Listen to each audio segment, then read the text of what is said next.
So when did the point come then that you thought, okay, let's get the Innocent Criminals back together? When did that call come?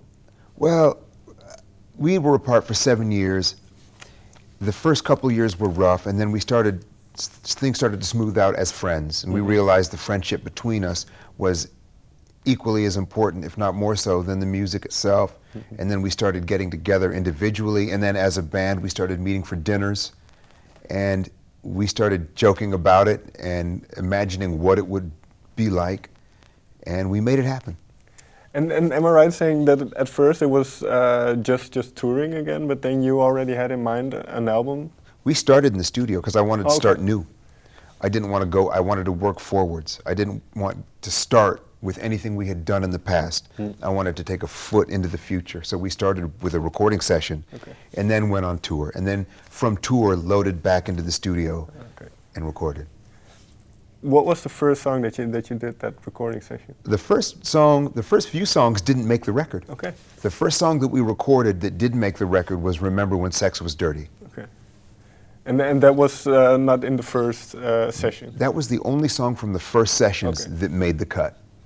So what was it about that song that stuck with you?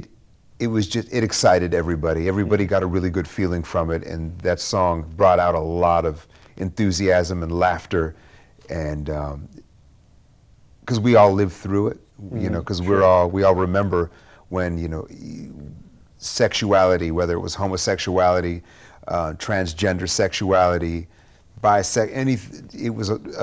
it was you had to say it in a whisper, and now it's come so far, you know. People's right to choose their own sexual outlet as grown-ups has come into a prominence that it deserves, and it didn't used to be that way, and you used to have to be quiet about it. But so that was the bad news, but the only good part about back then was the air was a little cleaner than it is now. So just to turn those things around. So was it a nostalgic song in that sense? Not at all. It's really a celebration of a sexual revolution. And also a celebration because the lyrics kind of draw a roadmap to what we've been through, because this band used to play in small clubs, dirty, small, nasty clubs on the boulevard, open mics. You know, we'd play in a club, and once we were done, it would turn into a disco, and we'd have to get out, or we'd all just dance the night away. But you know, so like the first line, to all the sons and daughters on the boulevard, you know, because when you're a musician, you learn to go without sleep, and you learn to hide the scars that being away from, being on the road for a year at a time, you get scars, man. It emotionally affects you. So we learned to hide all that, stay up all night, listen to a vagrant here and there, which helped us write a song. This might sound weird then, but you mentioned those smaller intimate gigs, and then do you miss it at times? Yeah, but we still play some smaller gigs though. Like that's the thing about this band. We've never really established ourselves. Like this band has never reached a level where we don't constantly go back and forth. Like right now, if we were to play in San Francisco, we could play in front of, like, I don't know, however many thousand. But if we play in front of a band, and if we play in Texas, like in Houston, there could be 500 people there. You know, so we've never taken having a crowd, small or large, for granted, because we've gone up and down for years and years, man. It's been a crazy ride, actually. And well, with the song When Sex Was Dirty, can I assume then, because you said you had a lot of fun in the studio, and then it was maybe one of the best times you had? Yeah, for sure. Was it like old times then? It was like old times but mature. It was like old times but better. And like you say, you've developed as musicians, so. And the amount that we've developed as musicians was equaled by the amount we had developed as people. And that all came out in the laughter and the friendship. I got to tell you, I think you could talk to any one of the Innocent Criminals and they'd say the same thing as me. This was not the same band where we left off. We had come a long way as people, taken a lot of hard life lessons, and we're able to incorporate our maturity into this record. Not to say that we're all mature now, because we still have our own ghosts and shadows and skeletons. But man, ask any one of these guys in the band and they'll tell you, it's a new day. And I hope you can hear that. Well, that's what I was about to ask. Do you hear that in the music if you listen back to it now and then, maybe some of your older stuff? I hear it. I definitely hear it. Okay. Yeah. And then, like you said, you started in the studio. You kind of wanted to establish yourself there. Yeah. Can I assume then that it started with the music, or did you already have some lyrics for songs ready? It came from a few different directions. I had a group of songs. I had some unfinished songs, and then the guys had songs. Okay. So we explored all of it. And I'm excited to say some of the best songs on this record came from the guys. Can you give me one example of maybe a song or even a piece of lyric that you really like? Glad to. Michael had brought in Deeper and Deeper, okay. And it was half done, and then I got to come in and help him finish it. And then, do they come to you for help in finishing the song, or because do. I assume it's precious to them as well? It's very precious to them, and they trusted me in a way that was new. Not to say they didn't trust me, but maybe I didn't listen to them. Okay. Or maybe they would bring me a song, because I'm always writing, and maybe they brought me a song and I was not sensitive. Maybe I just, oh, no, it's not going to work. And maybe that put them off in the way that I said it. And I could have said it different. I could have said, you know what, keep working on that. It's good, but it needs more attention, instead of just saying no.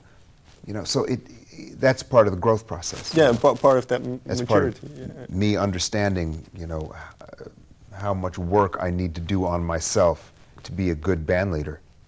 It's hard being a band leader, man. It's hard. But when you started out, were you pushed in this role then, or did it gravitate that way? Or? No, I mean, anytime you're picking the musicians, you're the band leader. Fair enough. Yeah. Okay. And well, in that sense, would you say this is the most collaborative album you've done? Yeah. Okay. Yeah. And then, well, there's a couple of songs I want to talk about. Let's start with the title track, Call It What It Is. Yeah. When did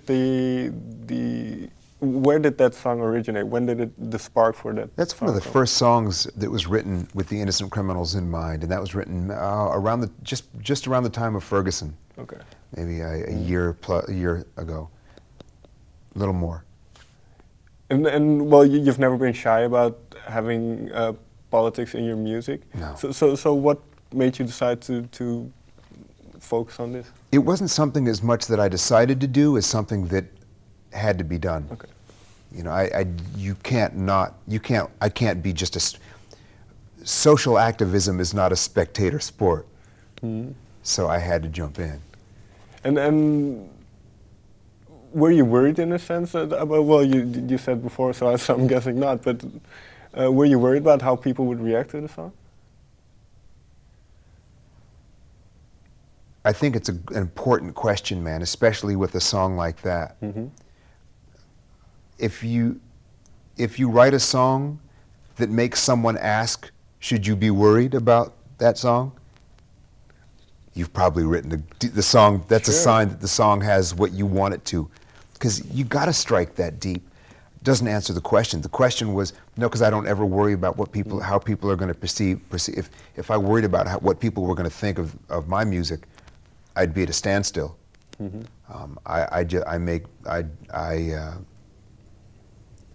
never think about that. But like you say, it is a very controversial issue, and if you look historically, the fact that there hasn't been, in that regard, at least police brutality, racial bias, hasn't been that much progress since, say, Rodney King. Is that?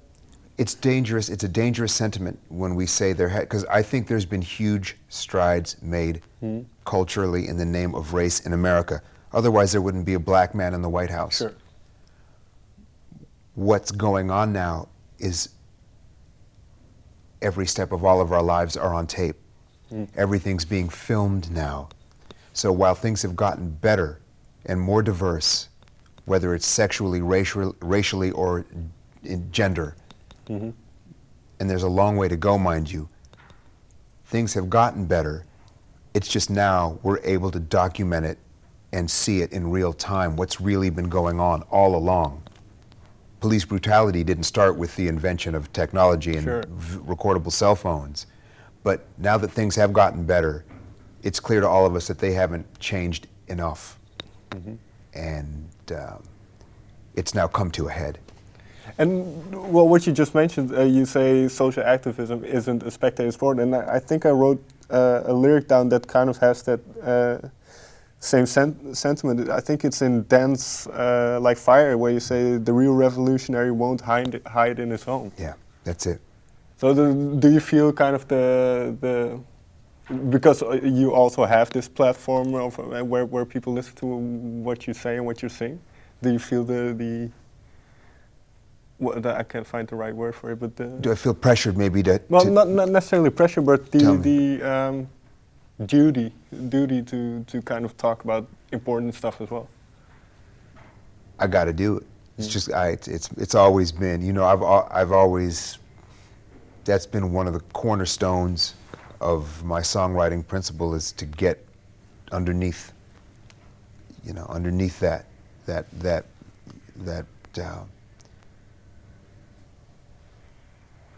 it's rebel music, you know. It's long live rebel music, you know. And I've got some good brothers in arms too, you know, like Tom Morello and the guys from Rage. Sure. And those are my brothers. Those guys don't ever shy away from looking that in the eye, because it's if we're not custodians of freedom, you know, if we're not the gatekeepers, you know, the gates will get stormed by injustice and we'll be overrun. So you've got to raise your hand and be a voice in the choir to make sure to keep shit in the street fair and honest. And when these a song like this comes up in your mind, do you discuss it with the band and what you want to do in terms of themes and lyrics? And yeah, there's a lot of dialogue that goes on with the band as far as song meanings and, you know, how we're going to sort of take what starts with me and a guitar and then expand on it. That's always a fun conversation to have. And then, well, you say you've had several spaces of time in the studio. Yeah. And then in between touring, so Yeah. what kind of did you discover each time that you played them? Did you play them live, the songs that you wrote in the We studio? didn't really play much of them live, Okay. man. But the great part was, when you're touring, you're ready. You're ready to go. You're sharp. Your instincts, hand-eye coordination, your music, you're flowing. So after that first session, all the other 3 sessions, we tour right into the studio, 5 more days. Tour, you know. So the studio was part of the tour cycle. There was no separation. That's why only one song from the first session made it. Then all the other songs came when we were going into the studio inside the tour cycle. And it really brought us, that's when things started to go. And am I right in saying, because I think I looked at one of those little clips you had, behind the scenes clips. Yes, about, yeah, we've about been putting those out lately. Yeah, and I consistently. think you said somewhere there's no timeline, there's no rush. So did you really take your time to get it exactly like you wanted? Yes, we did. Okay. And is this in response to maybe the way you've recorded in the past, or? It was something new. I wanted to be sure what we thought we were doing was what we were doing. Because sometimes what you think you're doing and what you're doing aren't the same thing. Sure. But to be able to record and then tour for 2 months, not listen to what you did, and then listen with fresh ears, I had a real clear idea of what we were doing while we were doing it. And I think that's really one of the parts that makes this record something completely different than anything we've ever done. And now with again a bit more separation, and you're doing the interview circuit in a sense. Yeah. Is the feeling about the album the same? It's grown. Okay. Because I'm starting to see people's response. Like, I can just imagine people, like, for the first time, like, pressing play and like, I remember, you know, like the first notes coming out. It's like, bam. I don't know. I'm just excited about it. It's new. To be in it this long and still feel this fresh with it. It's cool. It's a good thing. Thank you very much for your time. Thank you for having me on your program. Thanks.